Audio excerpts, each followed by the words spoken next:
Если в начале пьесы на стене висит ружье, то к концу пьесы оно должно выстрелить или нет. Привет! Добро пожаловать на мой канал по-русски издалека. И меня зовут Сергей. Сегодня я расскажу вам историю жизни Антона Павловича Чехова, знаменитого русского писателя XIX века.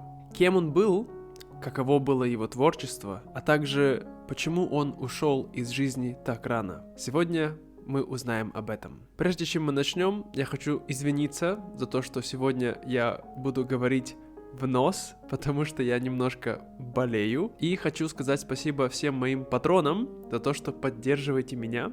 И особенно Лиз и Джоэлу. Это очень приятно. Если вы также хотите поддержать мой проект, то вы можете сделать это здесь, на Патреоне. По ссылке переходите, поддерживайте, будет очень приятно. Вы готовы? Поехали!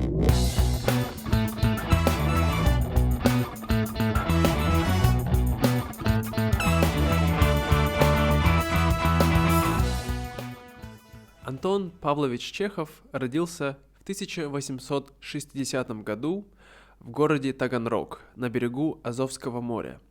Родился он в семье купца, то есть его отец был купцом, он продавал разные вещи. И у него было 4 брата, 2 старших и 2 младших, а также у него была одна сестра. У его отца был магазин колониальных товаров, в котором он продавал чай, кофе, сахар и специи. А также он продавал в нем разные лекарства, то есть он был, как говорят по-английски, продавцом змеиного масла.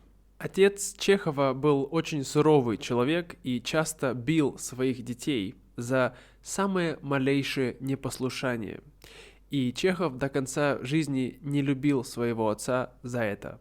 Однако он считал, что талант он и его братья и сестра получили именно от отца, а душу от матери. В детстве с матерью Чехов часто ходил в театр в Таганроге. И именно это повлияло на него очень сильно, потому что находиться в театре для него было большое удовольствие. В 1876 году, когда Чехов учился в гимназии, ему было 16 лет, его семье пришлось переехать в Москву из Таганрога, потому что его отец разорился, и он хотел спрятаться от кредиторов и от долговой тюрьмы.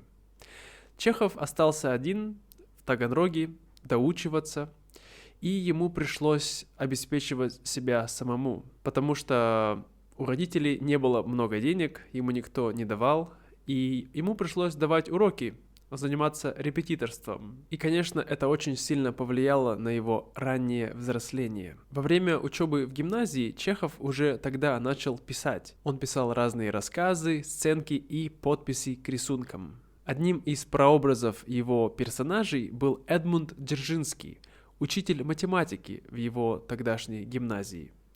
И именно он, Эдмунд Дзержинский, он был отцом печально известного Феликса Дзержинского, основателя ВЧК. Когда Чехову было 18 лет, он написал его первую драму «Безотцовщина». Однако она не будет опубликована очень долго, только после его смерти ее опубликуют. В 1879 году Чехов закончил гимназию и переехал к родственникам в Москву.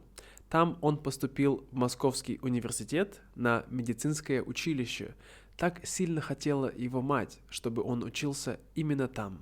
Однако медицина Чехову по-настоящему нравилась, и поэтому всю его жизнь он метался между двумя этими профессиями, между профессией писателя и профессией доктора. Он писал так: «Медицина – моя законная жена, а литература – любовница. Когда надоедает одна, я ночую у другой». В 1080 году, когда Чехов учился на первом курсе медицинского факультета, он подрабатывает в журнале «Стрекоза». Это юмористический журнал. И именно там он публикует свой первый рассказ, который называется «Письмо ученому соседу». «Стрекоза» был юмористическим журналом, так сказать, более низкого качества. И в последующие годы Чехов часто будет писать в разные журналы, такие как «Стрекоза», «Будильник» и другие, которые были не очень хорошие, но все же они помогали Чехову научиться писать быстро, в любых обстоятельствах и в любых условиях, потому что у них был очень строгий регламент. И, конечно, не всегда было легко получить деньги за свою работу, поэтому это было очень трудно. Но так он формировался как писатель. Чехов использовал большое количество псевдонимов, и наиболее известный из них был Антоша Чеханте. Вообще Чехов среди самых великих писателей второй половины XIX века был самым плодовитым. Он не писал большие романы, как Достоевский или Толстой, однако он писал очень большое количество многочисленных рассказов на абсолютно разные темы. Когда Чехов начинает публиковаться в журнале «Осколки», это журнал уже чуть более высокого уровня, хотя и не слишком, но именно в то время его начинают замечать как писателя. После поездки в 1886 году в Петербург, которая была очень важна для Чехова, он часто говорил, что в Москве ему не с кем поговорить, а в Петербурге были очень интересные люди, писатели. И именно после этой поездки он получает письмо от более старшего поколения писателей, а именно Григоровича. «У вас настоящий талант, выдвигающий вас далеко из круга литераторов нового поколения». И, в общем, Григорович сказал ему, чтобы он не растрачивался по пустякам, а писал на более важные вещи. И многие говорят, что это письмо произвело большое впечатление на Чехова, и именно тогда он начал задумываться, что пора что-то менять, пора писать что-то более серьезное. Григорович стал почитать Чехова Суворину, а Суворин был владельцем в то время довольно-таки уважаемой газеты «Новое время». Ему понравился Чехов, и он написал ему и пригласил работать в его новом журнале. Для Чехова это было очень важно, потому что, работая в этом журнале, у него больше не было тех узких рамок, которые были в предыдущих журналах, в этих юмористических. Он мог писать на более длинные и разнообразные темы, какие он только хотел. И в то время Суворин и Чехов становятся довольно близки. Они очень часто переписываются и очень много разговаривают. После путешествия по Крыму, Приазовью, Северному Кавказу Чехов возвращается и пишет его первую противоречиво воспринятую критиками повесть «Степь».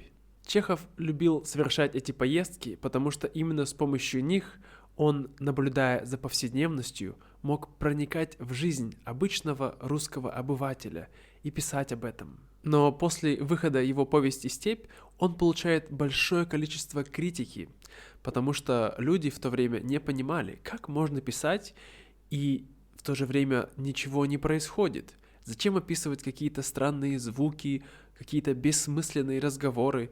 Зачем? Это ведь не по правилам. Через год у Чехова выходит другой рассказ, который называется «Скучная история» в 1899 году, и снова он получает смешанные отзывы. Одни его любят за новаторство, а другие говорят какие-то непонятные, несвязные и без большого количества действия истории. Под влиянием Григоровича Чехов все-таки решается написать один большой роман. Роман этот называется «Рассказы из жизни моих друзей». Однако он так никогда и не смог дописать его. И после он сказал, он был очень рад, что он это не сделал. Как он сам тогда сказал, что для этого нужна возмужалость. Поэтому Чехов, устав от столицы, в то время он был довольно уже успешным писателем, у него было много гостей дома, много друзей, и вот этот вот уют мещанского житья, вот это вот ощущение того, что все в порядке, что все приходят, слишком такая счастливая жизнь не давала Чехову покоя. Возможно, он просто не хотел открываться для людей.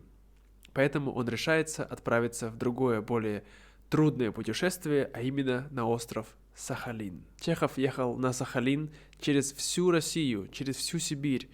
И сначала он ехал на поезде, но ведь в то время еще не было Транссибирской железной дороги, поэтому часть пути ему пришлось ехать на телегах, на повозках, и это было очень тяжело, очень неудобно и некомфортно. И в 1890 году он все-таки прибывает на Сахалин летом. Однако, перед этим хочу рассказать о том, что он был в моем родном городе Иркутске. Да-да, он там был. И у него были очень хорошие отзывы об этом. А именно он говорил так. Иркутск– превосходный город. Совсем интеллигентный. Театр, музей, городской сад с музыкой, хорошие гостиницы. Из всех сибирских городов самый лучший Иркутск. Томск гроша медного не стоит. Что же все-таки делал Антон Павлович на Сахалине? А именно он решил помогать заключенным. Ему было интересно узнать, как же живут заключенные так далеко, на самом краю нашей Родины. Он часто с ними разговаривал, он их лечил. Не забываем, он доктор, он практиковал это всю его жизнь. И также он сделал перепись населения Сахалина. Чехов очень сильно негодовал от того состояния, от тех условий, в которых жили эти люди. И для него это было так все сильно невыносимо. Возвращался Антон Павлович в Москву уже не через Сибирь. Он поехал на пароходе сначала в Гонконг, потом в Сингапур, потом в Шри-Ланку, и затем через Суэцкий канал он добрался до Одессы и там уже до Москвы. Вообще, помимо литературной и врачебной деятельности, Чехов очень часто помогал людям, занимался благотворительностью. Он помогал людям, которые были больны туберкулезной болезнью, так же, как и он сам.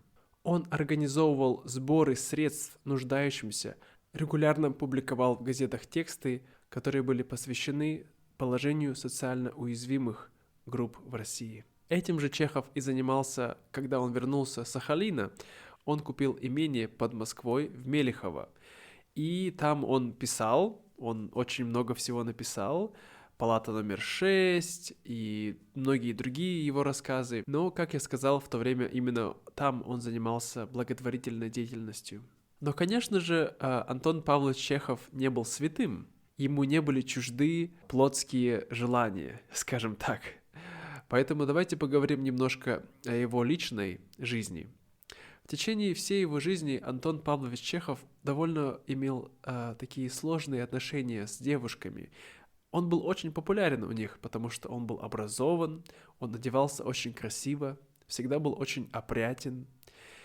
И это, конечно, сильно привлекало девушек. Однако он никогда не хотел жениться. Он не хотел обременять себя такой, знаете, замужней жизнью, потому что он не чувствовал, что для него это было важно. Он всегда говорил, что жениться стоит только по любви, иначе это не имело смысла. И в течение его жизни у него было много разных увлечений с разными девушками, но одна была довольно сильная девушка, которую называли музой Чехова, а именно это была Лика Мизинова. С этой девушкой у них продлились их трудные отношения примерно 10 лет, и, конечно, она его очень сильно любила, очень сильно хотела быть с ним, хотела выйти за него замуж, но он так никогда и не сделал ей предложение, поэтому она пыталась заставить его ревновать, она флиртовала с другими, но в конце концов они разошлись. Однако уже к концу своей жизни он познакомился с Ольгой Клиппер, с актрисой, и именно она стала его любовью всей его жизни. Как говорят, он смог открыться ей. И да, она была с ним до самого конца его недолгой жизни. Говоря о его болезни, да, он болел туберкулезом. Это в то время не было лекарств от этой болезни, и оно было очень такое медленно текущее заболевание, которое потихонечку со временем все ухудшалось и ухудшалось. И в 1898 году он купил дом в Ялте, в Крыму, для того, чтобы жить у моря, чтобы был хороший климат, чтобы было лучше и легче выздоравливать.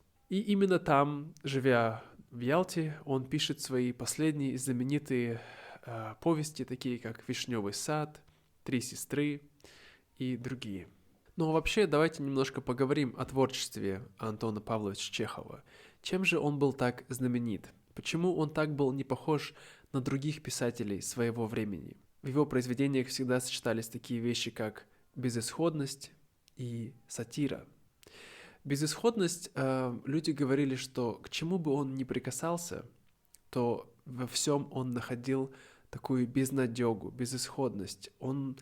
Некоторые называли его равнодушным, холодным, так называли его девушки, что в нем нет страсти к жизни. Однако в то же время это было не так, потому что в жизни он был довольно оптимистичным человеком. Он любил жизнь, он хотел общаться с людьми, он хотел иметь друзей, но в то же время он немножко был, так сказать, сохранял дистанцию, держался подальше от других. И это такое сочетание интровертичных и экстравертичных качеств всегда сохранялось в нем. И многие говорят, что он не любил его вот этих героев, которые он описывал, этих скучных, этих глупых людей. Но на самом деле он был добрым человеком, и в каждом из них до конца он всегда видел какую-то надежду. Его рассказы, его герои — это часто были очень образованные люди, это были врачи, это были учителя, и он верил, что через его истории он может показать, что даже несмотря на то, что они ведут такую скучную жизнь, все равно он их любит, все равно он считает важной рассказать их истории. Также другой чертой Чехова было самоустранение его как автора. То есть часто в его рассказах мы не слышим осуждения, мы не слышим какой-то проповеди. То есть он не говорит нам, что это так хорошо, а это так плохо. Нет, он позволяет его героям самим рассказывать, самим объяснять и выражать их мысли. И в то время это было очень необычно, потому что в то время часто автор, он мог рассказывать его мысли о том, что он думает по этому поводу, и пытаться научить людей чему-то. Но Чехов не хотел никого ничему учить. Он просто делал свои истории и хотел показать о том, что сама по себе жизнь, она интересна. Интересная жизнь простых людей. Чехова часто критиковали, что в его сценках, в его книгах, в его рассказах ничего не происходило. Люди просто разговаривали, и что-то вот все было как-то так медленно, непонятно. На что Чехов отвечал именно так. Требует, чтобы были герой, героиня сценически эффектны. Но ведь в жизни не каждую минуту стреляются, вешаются, объясняются в любви. И не каждую минуту говорят умные вещи. Они больше едят, пьют, волочатся и говорят глупости. Очень интересно, я смотрел видео на вот этом канале, можете посмотреть здесь ссылку, о том, что сравнили Чехова с Тарантино. В том, что главные герои Тарантино в его фильмах, они также очень часто ведут такие пространные беседы без какой-то определенной цели. Однако людям это нравится, потому что это показывает более реалистичный подход к творчеству. И также было у Чехова. Летом 1904 года, когда Чехов был уже очень слаб, он поехал на курорт в Германию, в Баден-Вайлер. И вот однажды ночью, по рассказам его жены, Ольги Книпер, на которой он тогда уже женился, она рассказывала так. В начале ночи Чехов проснулся и первый раз в жизни сам попросил послать за доктором. После он велел дать шампанского. Антон Павлович сел и как-то значительно громко сказал доктору по-немецки. Он очень мало знал немецкий. «Ich sterbe». Потом повторил для студента и для меня по-русски «Я умираю». Потом взял бокал, повернул ко мне лицо, улыбнулся своей удивительной улыбкой. Сказал: «Давно я не пил шампанского». Спокойно выпил все до дна, тихо лег на левый бок и вскоре умолкнул навсегда. Это все, друзья. Спасибо большое, что слушали мою историю о жизни Антона Павловича Чехова. И расскажите мне, пожалуйста, что вы думаете об этом писателе? Я думаю, что наверняка вы читали его рассказы или, может быть, смотрели некоторые сценки, потому что его рассказы и сценки, они переведены на все языки мира, и во всех странах мира до сих пор в театрах ставят сценки, основанные на его рассказах. Смотрели ли вы это или нет? И что вы вообще думаете об этом писателе? Расскажите, пожалуйста, в комментариях. И еще раз всем спасибо за поддержку. Если вы посмотрели до этого момента, то поставьте лайк, конечно, и не забудьте подписаться на канал, если вы еще не подписались. До скорого и пока-пока!